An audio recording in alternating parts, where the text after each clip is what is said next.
कांग्रेस सांसद राहुल गांधी ने चुनाव आयोग और बीजेपी दोनों पर ही जो वोट चोरी के आरोप लगाए हैं, उससे सियासी गलियारों में भूचाल सा आ गया है। विपक्ष की तरफ से ये आरोप वैसे तो कोई नए नहीं है, लेकिन इस बार राहुल गांधी ने पीएम मोदी के ही निर्वाचन को धोखा बता दिया है। और अब इस पर पूर्व मुख्य चुनाव आयुक्त ओपी रावत के बयान ने विपक्ष के इन आरोपों को और बल दे दिया है, जिससे चुनाव आयोग की मुश्किलें बढ़ सकती हैं। तो क्या कुछ कहा पूर्व मुख्य चुनाव आयुक्त ने, ऐसा जानने के लिए देखिए ये रिपोर्ट। चुनाव आयोग गंभीर आरोपों से घिरा हुआ है। उस पर बीजेपी को फायदा पहुंचाने के आरोप पहले से ही लग रहे हैं, लेकिन इस बार कांग्रेस सांसद राहुल गांधी ने पीएम मोदी की लोकसभा चुनाव 2024 में जीत को ही धोखा बता दिया है।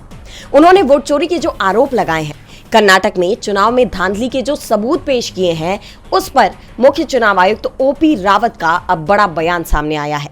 उन्होंने सीधे जांच की बात कह दी है, जिसके बाद राहुल के ये आरोप और पुख्ता होते नजर आ रहे हैं। राहुल गांधी के आरोपों पर रावत ने कहा कि चुनाव आयोग को तुरंत इस मामले की जांच करनी चाहिए। ये इंतजार नहीं करना चाहिए कि राहुल गांधी आधिकारिक तौर पर एक शिकायत दर्ज करे।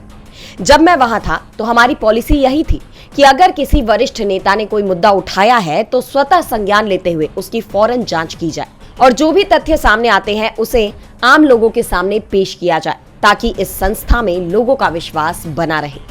पूर्व मुख्य चुनाव आयुक्त का ये बयान कहीं न कहीं चुनाव आयोग को आईना दिखाने वाला है कि आज जिस तरह ये प्रणाली काम कर रही है, उससे तो इस संस्था में लोगों का विश्वास पूरी तरह टूट जाएगा। दरअसल बीते दिन राहुल गांधी ने वोट चोरी का मॉडल पेश करते हुए ये दावा किया था कि इसी तरह देश की कई लोकसभाओं और विधानसभाओं में धांधली से चुनाव जीता गया, जिस पर चुनाव आयोग ने राहुल गांधी से कहा कि वे वोट चोरी के अपने दावे को अगर सही मानते हैं तो हलफनामे पर साइन करके दे। लेकिन चुनाव आयोग के इस रुख पर अब पूर्व मुख्य चुनाव आयुक्त ने ही सवाल खड़े कर दिए हैं। यही नहीं, कई ब्यूरोक्रेट्स का भी मानना है कि चुनाव आयोग को जांच करनी चाहिए, जो विपक्ष के इन आरोपों को और गंभीर बना देता है। ऐसे में अब देखना यह होगा कि पूर्व सीईसी रावत के इस बयान पर चुनाव आयोग क्या प्रतिक्रिया देता है। क्या वो राहुल के दावों की जांच करेगा और सच सबके सामने रखेगा, या फिर इस पर भी चुप्पी साध लेगा?